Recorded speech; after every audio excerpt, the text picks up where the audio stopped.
So hello everyone, this is Kamal Sharma. Welcome back to my channel learn with Kamal Sharma. आज अपने time ज़्यादा waste ना करते हुए सीधे टॉपिक पे आते हैं। तो लास्ट वीडियो आपने देखी होगी और आज अपने स्टार्ट कर रहे हैं राजस्थान की हिस्ट्री एंड कल्चर। ठीक है, ये 10वीं क्लास की बुक है। तो 10वीं क्लास की बुक मैं स्टार्ट कर रहा हूँ। राजस्थान के जो ये प्रमुख संत लोक देवता हैं वो स्टार्ट कर रहे हैं। तो मोबाइल में इतना स्पेस नहीं है कि लगातार वीडियो बने। अगर बीच में रुक जाए तो समझ जाइएगा आप। ठीक है, तो करते हैं स्टार्ट। मेन क्या है, एक राजस्थान में प्रमुख संत एवं लोक देवता टॉपिक है। राजस्थान के जो फेमस अपने लोक देवता हैं जिनको पूजते हैं लोग, जिन्होंने अच्छे अच्छे कार्य किए हैं अपने समय में, तो उनको लोग पूजने लग गए। और तो वही रीत चली आ रही है लोक देवता के रूप में। ठीक है, तो सबसे क्या 13वीं सदी में, जब 13वीं सदी में राजस्थान में इस्लाम का प्रवेश होता है, उसी टाइम तुर्क आक्रमण भी होते हैं। तो राजस्थान में जनजीवन में नया परिवर्तन देखने को मिलता है। तो इसी के चक्कर में लोग जो तुर्क आक्रमण करते हैं, राजस्थान जो भारत देश पर आक्रमण किया लोगों ने, भारी आक्रमण किए, तो उन्होंने अपनी संस्कृति भी लेकर आए साथ में, और यहाँ की संस्कृति को मिटाना चाहते थे। जो यहाँ के राजा थे, महाराजा थे, वो अपन बचाने के लिए उनसे लड़ते थे। तो उन्हीं को पूजा जाता है लोक देवता के रूप में। तो कहते हैं इसमें एक कविता है, जैसे कि पाबू हरबू रामदेव मंगलिया मेहा, पाबू हरबू रामदेव मंगलिया मेहा, पांचू पीर पधारजो गोगा जी जेहा। क्या कहते हैं, पाबू जी, हरबू जी, रामदेव जी, मंगलिया जी और गोगा जी, ये जो पांचों पीर हैं, इनको राजस्थान में पांच पीरों के नाम से उपाधि दी गई है। तो सबसे पहले आते हैं गोगा जी।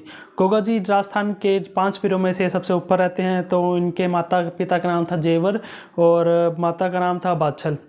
ठीक है, गोगा जी के माता का नाम था बाछल और पिता का नाम था जेवर। ठीक है, इन्होंने गोगा जी के जो एक मसोरे भाई थे, मतलब मौसी के भाई थे, अर्जुन सुरजन के साथ संपत्ति का विवाद चल रहा था। इनके जो गोगा जी के जो भाई थे, मौसी जी के लड़के, तो भाई बोला जाता है उनको, तो उनके साथ संपत्ति का विवाद चल रहा था। तो इसी के बीच में मुसलमानों की फ़ौज लाकर गोगा जी की गायों को घेर लेने के कारण इनके साथ भीषण युद्ध हुआ। ठीक है, अर्जुन सर्जन जो ये इनके भाई थे, उनके मुसलमान जो आक्रमणकारी थे, उनके साथ गायों को घेर लेने के कारण उनके साथ भीषण युद्ध हुआ। तभी गोगा जी इस लड़ाई में वीरगति को प्राप्त हुए। तो उनको पूजा जाता है गोगा जी को।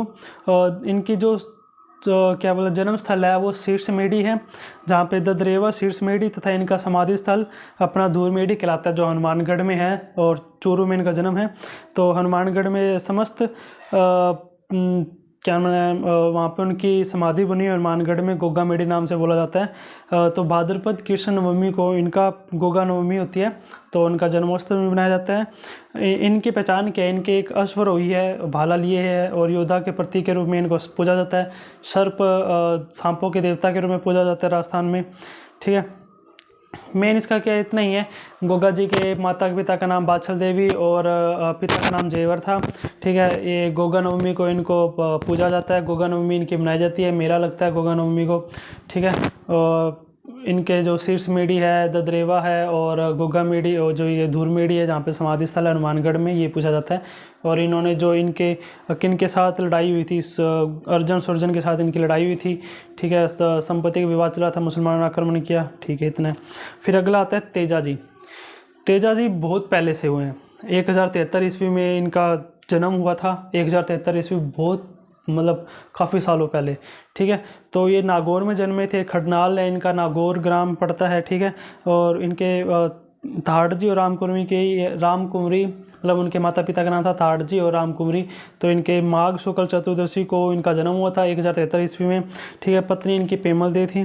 अपने ससुराल गए हुए थे जब ये, तब वहाँ पे इन्होंने मेरे लोग लाछा गुजरी गायें चुरा कर ले गए। एक क्वेश्चन आता है कि लाछा गुजरी किससे संबंधित है। लाछा गुजरी अपने तेजा जी से संबंधित है, ये क्वेश्चन आता है, आया हुआ है पिछले। तो लाछा गुजरी तेजा जी से संबंधित है। उनकी गायों को चुरा कर लेकर गए थे, उनकी गायों को बचाने के लिए ये वहाँ पे गए।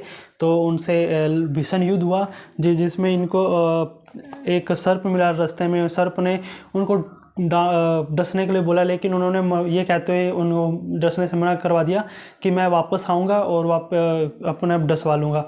तो वह उन्होंने अपना वचन निभाया, वापस आए, गायों को छुड़ाने के बाद वापस आए तो सर्प ने उनको डसा तो उनकी वहीं मृत्यु होगी।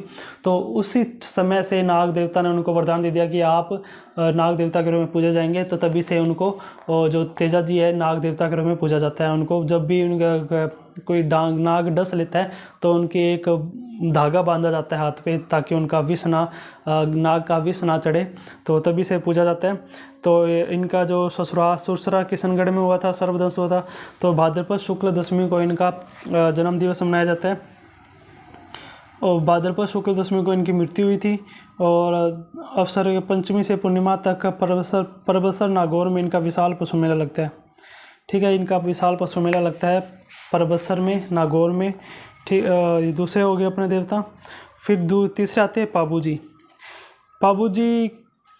पाबूजी का जन्म धांधलीजी राठौड़ के यहाँ 1239 ईस्वी में कोल्लू में हुआ था। पाबूजी कोल्लू से संबंधित है। ठीक है, कोल्लू में इनका जन्म हुआ था, 1239 में हुआ था। तो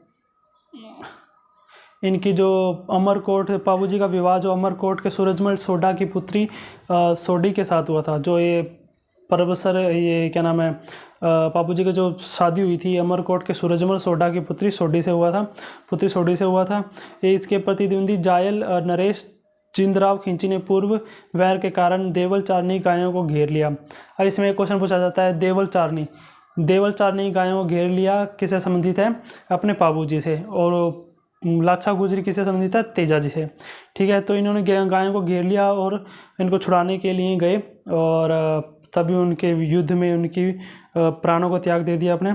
तो इनके जो घोड़ी है केसर काल में घोड़ी है। ठीक है, 1276 में संघर्ष हुआ था।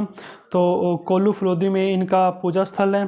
मान्यता है इनकी काफ़ी, पाबूजी को ऊँटों के देवता के रूप में पूजा जाता है। राजस्थान में ऊँट लाने का श्रेय इन्हीं को ही जाता है। ठीक है, इनके पिता धांधलजी राठौड़ है और 1239 में इनको कोल्लू में जन्म हुआ था। बस इतना ही याद रखना इसमें। पाबूजी की फड़ बाजवाची जाती है राजस्थान में। ठीक है, पाबूजी के शादी किन के साथ हुई थी वो याद रखना है। पाबूजी के क्या नाम है, घोड़ी कौन से, केसर काल में घोड़ी है। कोल्लू में इनके जन्म स्थल, वो मुख्य पूजा स्थल है, 1276 में हुआ था। ठीक है, बस इतना ही याद रखना है पाबूजी के बारे में। फिर उसके बाद आते हैं देवनारायण जी। देवनारायण जी बगड़ावत प्रमुख भोजा और सोडू गुर्जर के पुत्र थे। मतलब बगड़ावत के जो प्रमुख भोजा थे और सेडू गुर्जर के पुत्र थे। 1243 में इनका जन्म हुआ था। ठीक है, पिता के जन्म से पूर्व ही इनके बिनाए के शासक के संघर्ष हुआ। 23 भाइयों सहित मारे गए।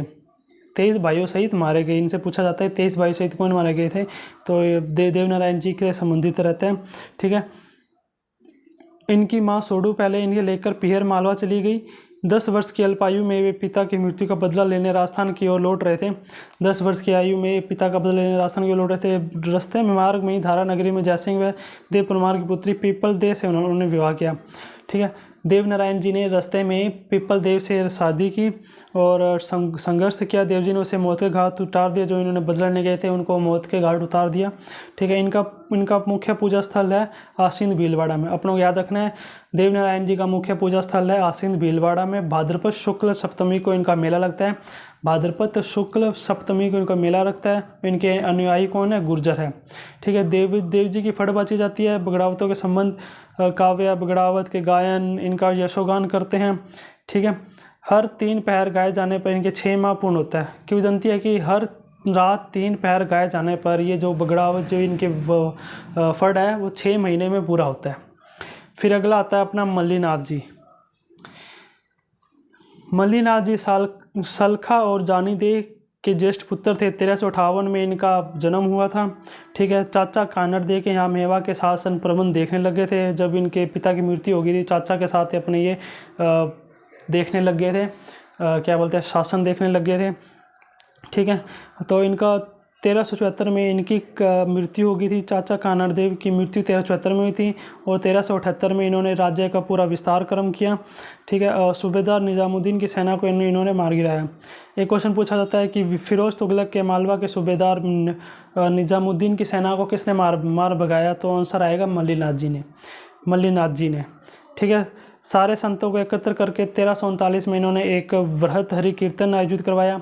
एक क्वेश्चन ये पूछा जाता है कि हरि कीर्तन किन्होंने आयोजित करवाया था 1339 में, तो 1399 में इन्होंने कराया था मल्लीनाथ जी ने। ठीक है, मल्लीनाथ जी ने हरि कीर्तन आयोजित करवाया था।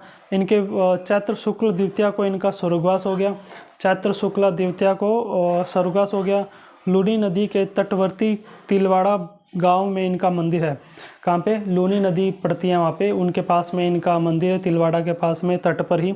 तो चैत्र कृष्ण एकादशी से चैत्र शुक्ल एकादशी तक इनका विराट मेला लगता है, विराट पशु मेला लगता है किनका? एकादशी से चैत्र शुक्ल एकादशी तक। ठीक है, इनकी पत्नी है नेतल दे, क्या नाम है, तो आज भी मलानी बाड़मेर में अधिक मान्यता है। जो जोधपुर के पश्चिमी परगने का नामकरण इन्हीं के नाम पर मलानी किया गया था। जोधपुर का एक ठिकाना होगा, उनका नाम इन्हीं के नाम पर गया था, मलानी के नाम से। अपने अगले संत है रामदेव जी। रामदेव जी की बहुत मान्यता है राजस्थान में। तो रामदेव जी एक तंवर वंशी है, अजमाल जी और मेनादा के पुत्र थे। ठीक है, जो जन्म बाड़मेर ज़िले में हुआ था, जो शिव तहसील है, जो आज के जो विधायक हैं वहाँ के बड़े छाए रहते हैं सोशल मीडिया पर हर एक घटना को लेकर। तो वहाँ पे इनका जन्म हुआ था, शिव तहसील में, बाड़मेर के पास में। एक गांव पड़ता है उड़ूकासमेर नाम से एक गांव पड़ता है, वहाँ जन्म हुआ था इनका। ये मल्लीनाथ जी के समकालीन माने जाते हैं। एक क्वेश्चन पूछा जाता है कि मल्लीनाथ जी के समकालीन कौन है, तो रामदेव जी होंगे अपने। ठीक है, इन्होंने पोखरण क्षेत्र मल्लीनाथ जी से प्राप्त करने के पश्चात वहाँ भैरव नामक एक क्रूर राक्षस की हत्या की थी। उनको छुटकारा पर दिलाया था लोगों को वहाँ के उस राक्षस से, भैरव नाम से। इन्होंने अपना विवाह अमरकोट के दलजी सोडा की पुत्री नेतल दे से किया था। जो इनका विवाह हुआ था नेतल दे से हुआ था, जो सोडा की पुत्री थी अमरकोट के। ठीक है, तो इन्होंने रामदेवरा रुनेचा गांव बसाया था, पोखरण में दे दिया था। जो पोखरण है उसको